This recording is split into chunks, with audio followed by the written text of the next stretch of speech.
Hi, everyone. So before we get into the episode, I want to share with you a new course that Global Training Center is putting on, which is Mergers and Acquisitions with Lila Landis, who specializes in building compliance programs and communicating complex compliance regulations in simple terms that are relevant to business. So this course will equip professionals with the knowledge and skills to manage trade compliance effectively during and after transactions. So if that is something that sounds interesting to you, head to the Global Training Center website and you will find it right on the banners. All right, let's get into the episode. Hi, everyone. Welcome back to the Simply Trade Roundup. My name's Annik, and I'll be your host today, as I am always. So today we're talking about what happens when technology meets trade. Our guest, John Petitte, I'm going to get back to you on this if I am very pronouncing this right. You did. You nailed it. I did. Okay, great.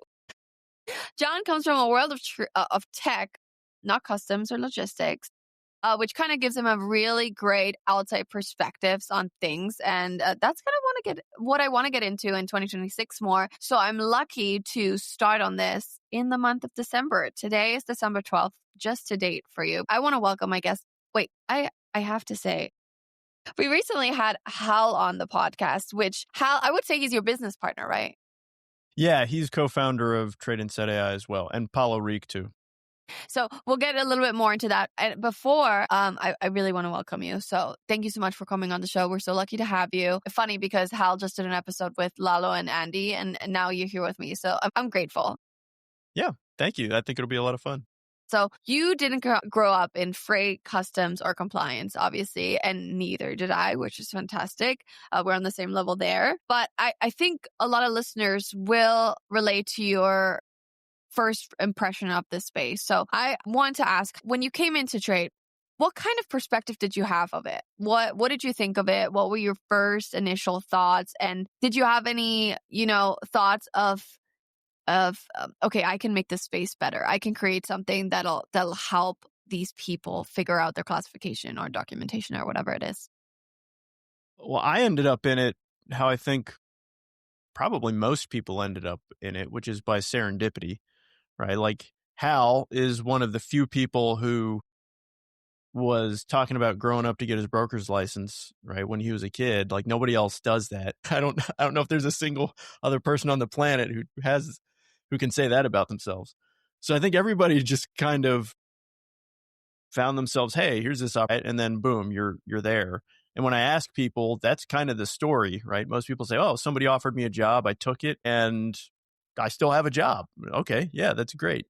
So for me, it was kind of similar. Hal came to me. He and I met 15 years ago in Japan in school, like totally separate circumstances. We just were sitting beside each other in Japanese class and was like, hey, you seem like a nice guy. Then we became friends. And then, 8 years ago, we had stayed in touch and he came to me and said, there's this thing in trade called classification and I think it can be done better. And I was like, okay, I don't know anything about that. Tell me about it. And just like everybody else, it was serendipitous in that I just kind of found my way into a problem or situation or in the trade compliance space and ended up working on something there that turned out to be a really interesting problem. So, for me, it was another instance of, and the older I get, the more I see this, it was another instance of an industry that is hypercritical to the way that humanity operates as a whole, that statistically no one knows exists, right? There's something like, 200,000-ish trade professionals around the planet out of 7 billion. I don't know how many billion people right at this point right now, right? That's statistically zero. Yes. Yeah. So it's always surprising, and I think the case is probably extreme in trade as well, at this industry that is so critical to literally every part of your life that you don't even know exists, and you don't know anything about, literally know nothing about. When I told my wife for the first time, oh, this is something that's going on, it was just like she knew nothing, right? Absolutely zero. So that's always it's fascinating to discover those sorts of things. I think it's such a good point because I always talk about this, how no one knows anything about trade, but without trade, we couldn't even live. Yeah. Okay. So there's that much, right? Now, trade is it seems like a very old industry. Like it seems, Oh, yeah. picturing people write on papers to get physical things across the world. I mean, that's insane. Or like even typing it in like yourself. Like it is not as automated as we think. It is not as easy as we think. And then now, I mean, COVID kind of inspired this whole AI thing, I think, like to move forward. It kind of skyrocketed it. I believe that's where we're coming from. And now everywhere we look, there's a new AI tool, right? There's so many. We don't really know which one we should use. We don't really know if it's liable, if we can use it to accelerate our business, if it really works. Because, I mean, there's a lot of issues that can occur in trade. And if you do something wrong, you might be fined or you might have to liquidate your assets or whatever you need to do. So we're having mixed reports on actual ROI in the industry. So from a tech perspective, where are we really? Is the AI agent revolution actually here? Like, are we using AI already to the point where we're truly using it to get something out of it and that it's automating the trade industry? So I'll talk about what two previous co-founders of OpenAI, their perspective on it, as far as I can interpret. So Andrei Karpathy and Ilya Sutskever.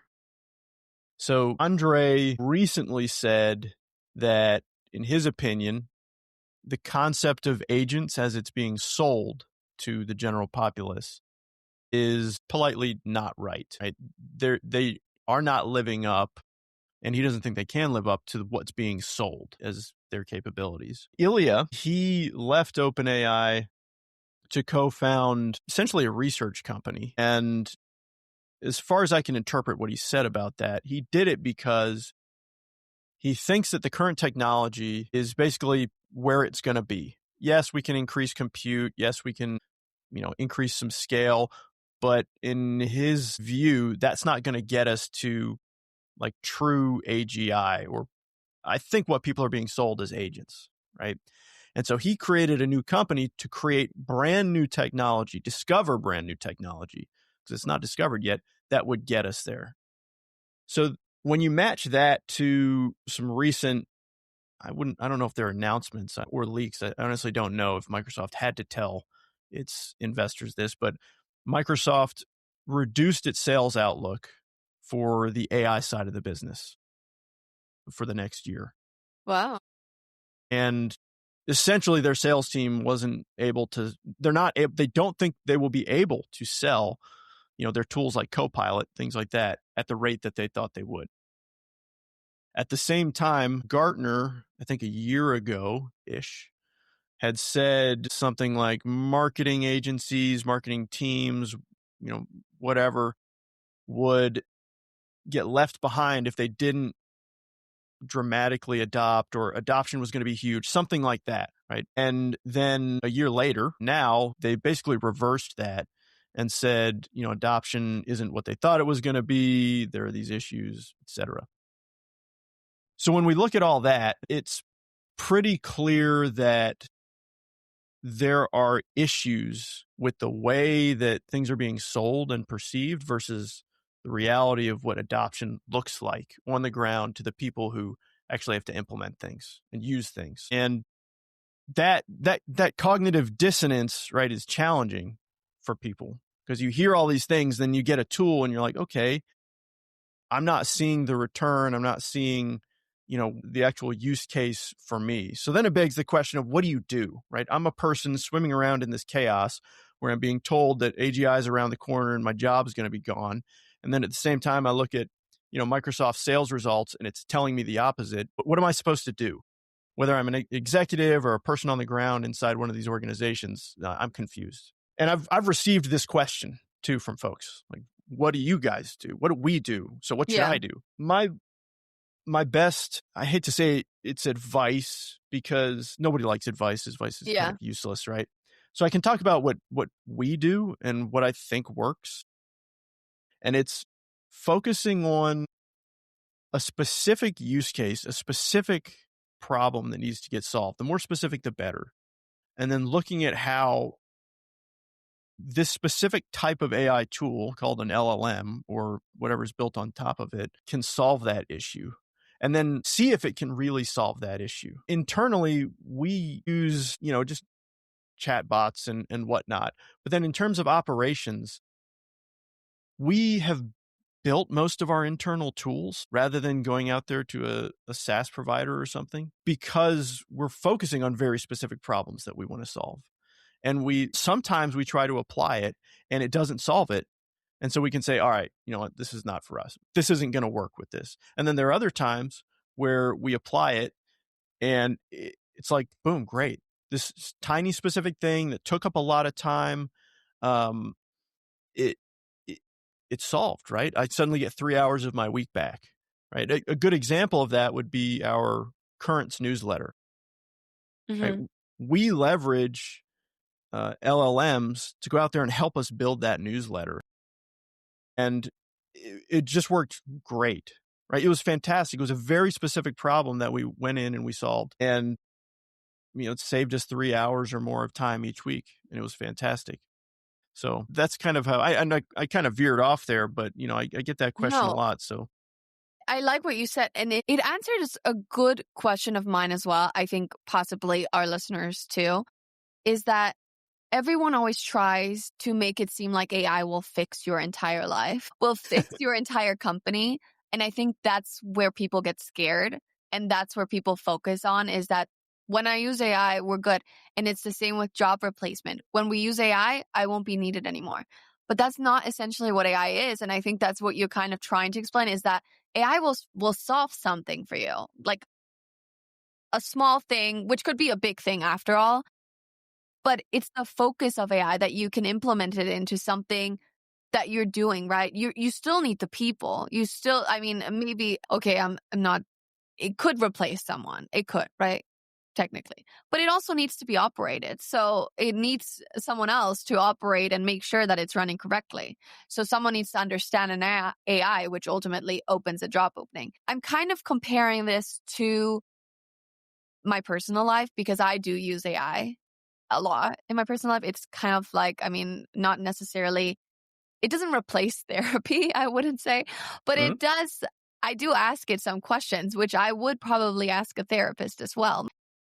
But at the end of the day, it doesn't solve the problem for me. It does initiate a spark to solve something, right? It could make me think a different way, but it's not an overall, my entire life has changed. I'm a changed person after using this AI. And I think same for big companies. Focus on one thing, let it fix something, let it spark something that can, make your supply chain smoother, make your process easier. And I think the way you explained it was so good for people that are questioning AI, in the sense, because AI isn't really what we think it is. We think it's this huge thing that's going to take over, and it is scary. I'm not saying it's not, but ultimately it can be a very good tool to use. And the way you explained it was very easy to understand, and it also made me think, because I'm always telling people, you use AI, it'll help everything. But I think for people that's scary. Now, understanding that, use it for something specific, like know where your problem is, and then try to use an AI for that. I think that will help a lot of people. And I think long term, and I mean long term, right? AI is going to do all of the things that we think are scary today, right? It is going to be that big of a change. But it's not going to be done with the technology that exists today. New technology will have to be built, and that's a slow process. Nobody knows when that's going to occur, right? And by the time that probably occurs, we're going to be very comfortable with that concept, because we'll have begun that adapt. Do you think people should be scared right now of AI, or they should? No. Okay. No, not at all. Not at all. Particularly in trade compliance, right? Because at least the U.S., in our view, has made it pretty clear that they deem reasonable care having a human between any automated system and your interaction with the government. Yeah. Right? You can't just use an LLM to produce a result and then hand it to the government, without ever a human taking responsibility for it.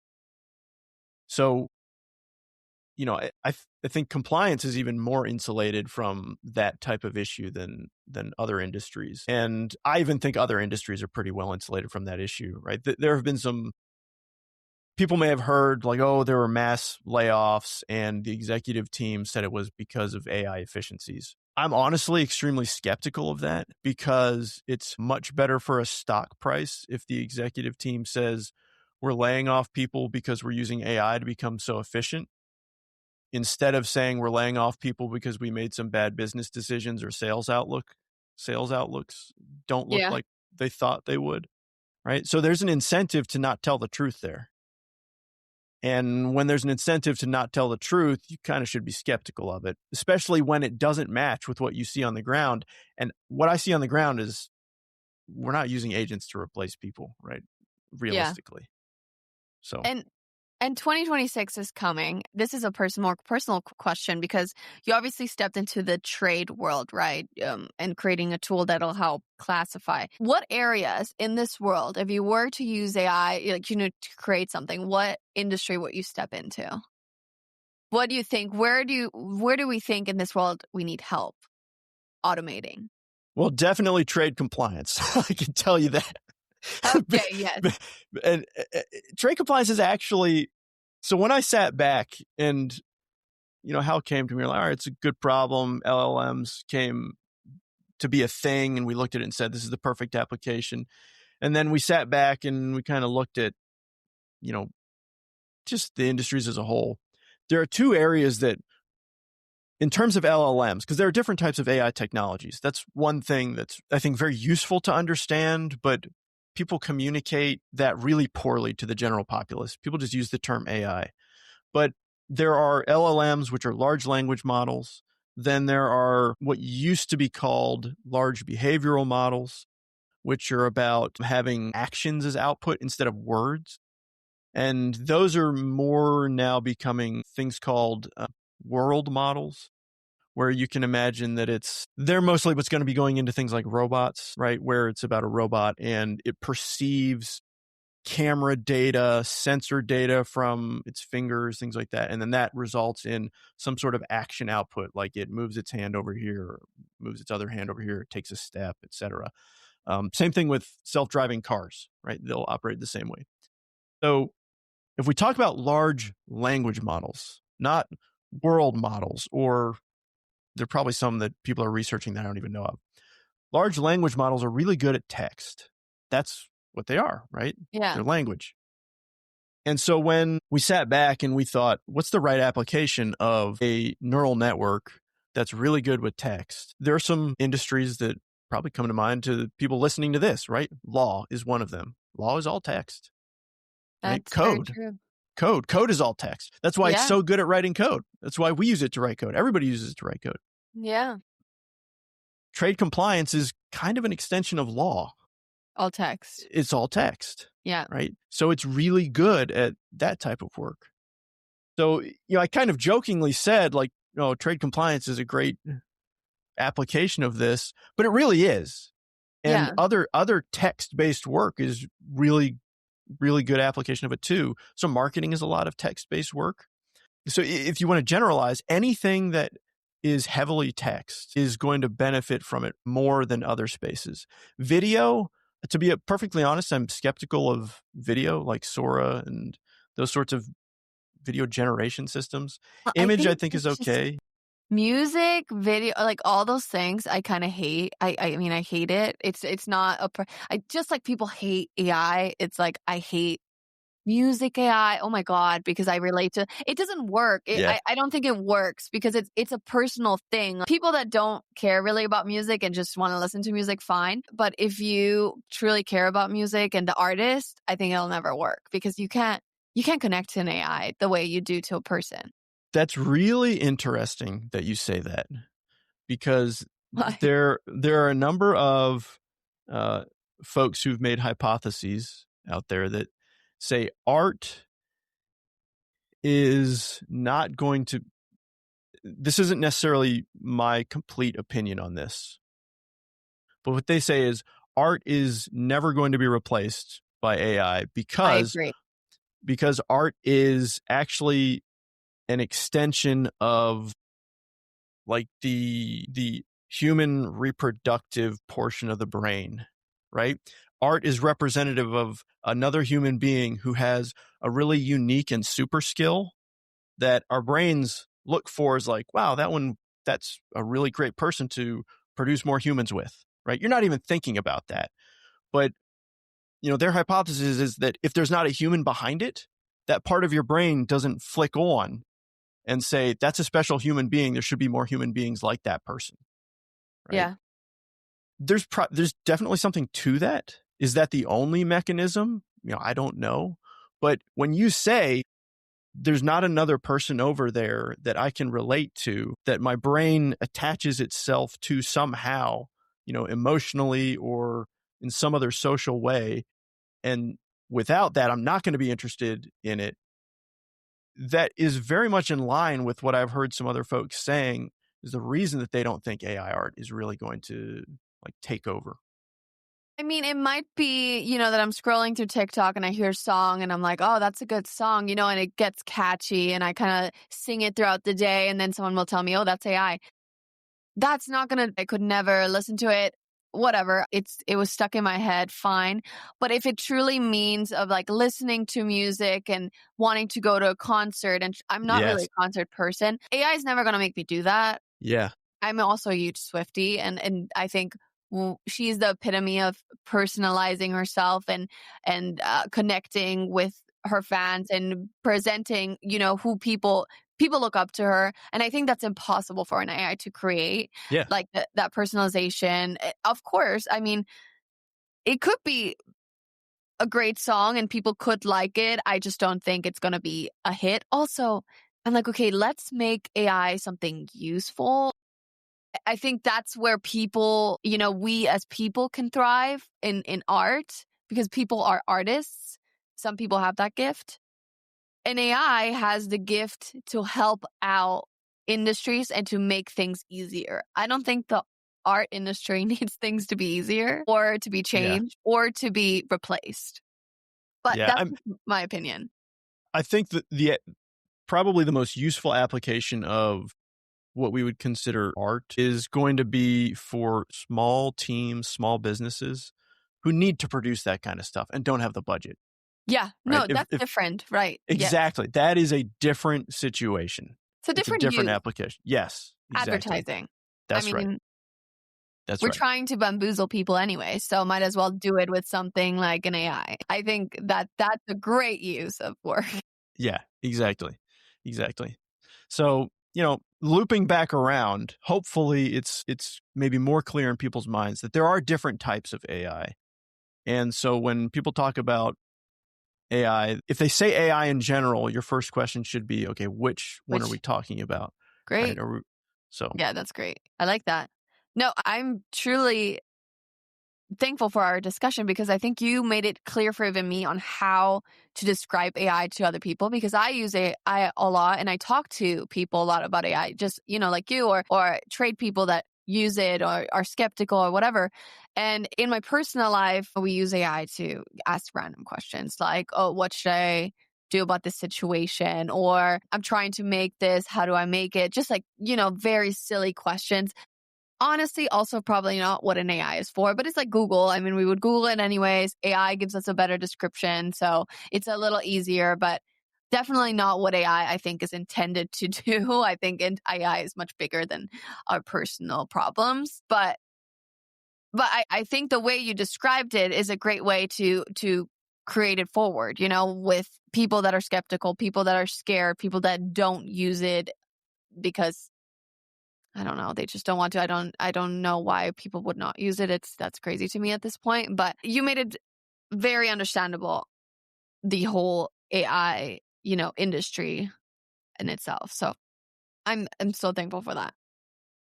Do you have any suggestions in the trade industry? Do you want to do like 2 tips or something that you have noticed from your outside perspective that you think in 2026 would help them, or something they should do? Yeah. So number 1 would be, don't get stuck in the old paradigms, right? We have spoken with individuals who are forward thinking and are looking for ways to optimize and do their work better and honestly give themselves more time off, less pressure, more vacation, that's a real issue in the trade compliance space because there just aren't enough people to do all the work. And then we've spoken to folks who just are almost head in the sand, like pretending it's not there. And the interesting part is that most of the folks who've had their head in the sand are smaller organizations. And the larger organizations are the ones looking to optimize, which is concerning to me because the opposite is where the need is, right? The smaller organizations absolutely need these tools so that they can take on bigger jobs. Yeah. If you're a small broker out there, let's just use classification. If you're a small broker out there, you can't take on certain classification jobs because you don't have the personnel. If you're an individual law firm, you can't take on certain classification jobs because you don't have the personnel. And you lose those business opportunities to giant organizations who just happen to have the personnel. If you can leverage AI tools to take on those bigger jobs, suddenly you have entered the arena with competitors that you were never able to play with before. And you can potentially change your business. So the small folks not taking advantage of those opportunities to really change their business while the big folks are investigating it is concerning because it will produce a greater spread in the market between the larger big players who control most of the market. Well, I don't know if they control most of the market, but they control the markets in many ways. And the smaller folks who are still very critical to the market, but don't have access to certain parts of it. So that is very concerning to me. And I think everybody should take note of that because hopefully it doesn't stay that way. Yeah, I like that, especially because I'm very into supporting small businesses. And I think there is a large amount of small business in trade compliance or individuals that do it. We see so many consultants that, they only have so much time. And I think with AI could help you to make more money at the end of the day. And it wouldn't replace you. It would just help you. So, John, thank you so much for coming on and giving your expertise from a trade perspective, from a tech perspective. And I hope that our listeners took something out of this. I for sure did. So thank you so much. And I hope to have you back someday. And maybe we'll see you at ICPA or another conference. Yeah, thank you. It was a lot of fun. Thanks, Annie. Thank you so much.